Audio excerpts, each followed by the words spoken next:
केरवा के पतावा पे न्योता पे ठवानी न्योता करीना स्वीकार जी।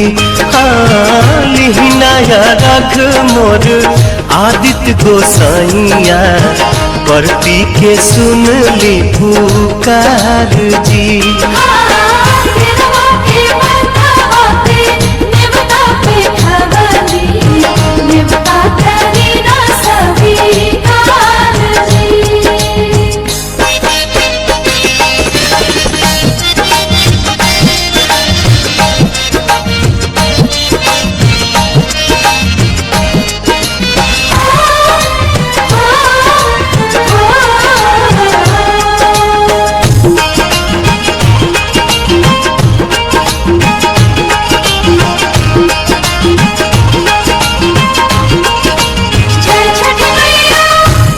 हमरा रघ दुनो बेरा आदित तोहे सझिया फजीरे।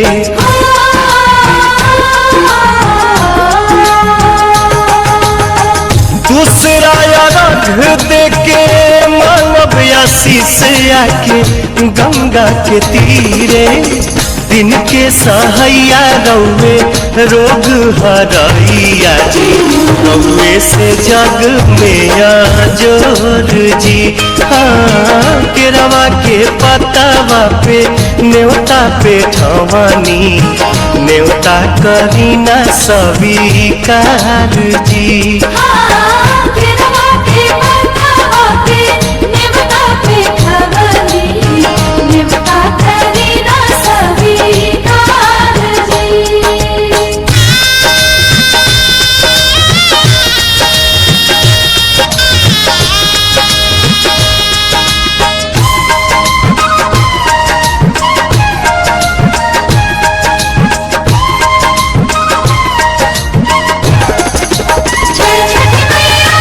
नजरी के कोर से करिले अजोर जग रौवे से जागेला।